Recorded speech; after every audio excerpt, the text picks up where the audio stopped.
All right, good stuff. Thank you all for coming to this. It looks like we've got 42 people, I think, or as the president says, 1 million people. Yeah, so you should see the overflow room, honestly. But yeah, so I'm Josh Letterman. It's pronounced like David Letterman, but it's spelled differently, so people mispronounce it all the time. But I don't mean to impose. You can call me whatever you want. You know, Lederman, Laterman, Lederhosen, fuckface, you know, the gamut. I'll do anything to avoid conflict. The inside of my head, it's like a Comedy Central roast. On the outside, I'm more like Dora the Explorer. You know, a lot of long smiling pauses followed by, "You're right." I don't know why I got so non-confrontational. I grapple with it sometimes, but you know, not too much. Grappling's actually one of those activities I'm scared of. But yeah, sometimes conflict finds me. I'm sure some of you guys fought with other kids in school. Yeah, not me. My beef was with the third grade teacher. I corrected her spelling, and she called me a smartass in front of the entire class. Honestly, though, given all the misspellings to that point, I was pretty impressed she'd leveled up to a 2-syllable insult. By the way, classic Josh Byrne, behind her back, 20 years after the fact.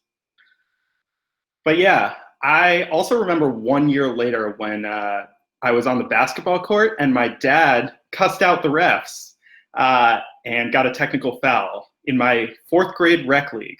Yeah, so he's here tonight. Love you, Dad. Happy Father's Day. And you're right, those refs were a bunch of cocksuckers.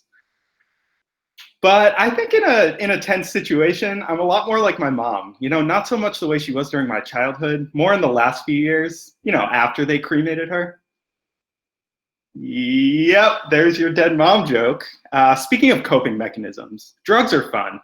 And by that I mean alcohol, you know, the one tacitly endorsed by health class. Seriously, how is alcohol okay? Why is wine the blood of Jesus while weed is the devil's lettuce? I have a theory. I think the people lecturing us about these things are also the ones who had to deal with us, and for that, you need alcohol. I mean, imagine being a teacher. You've got the big test in May. Your budget just got slashed so that every cop can have his own grenade launcher. And you're following 30 hyperactive little shits around. You've got little Timmy picking his nose and loading his boogers into spitballs. You've got Angela cyberbullying the class with her new iPhone. And smartass Josh has the nerve to ask why 1773 was the year the Boston Tea Party happened. Which drug are you gonna turn to? Option 1. I don't know, man. It's a great question. Let's talk about it some more. Option 2. Because it fucking was. Now shut up, make me a mimosa.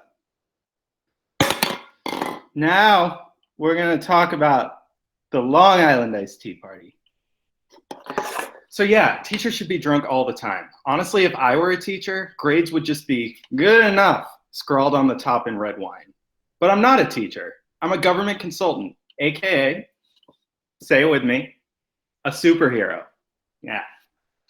My suit, it's not aerodynamic at all. My powers, PowerPoints, I always fuck that up. But like Spider-Man, I can't tell my loved ones anything about what I do. And I have a cool villain too. I fight bureaucracy. Whoops. Secret weapon, red tape, extra sticky. Stickier than the pages of a 13-year-old's Playboy.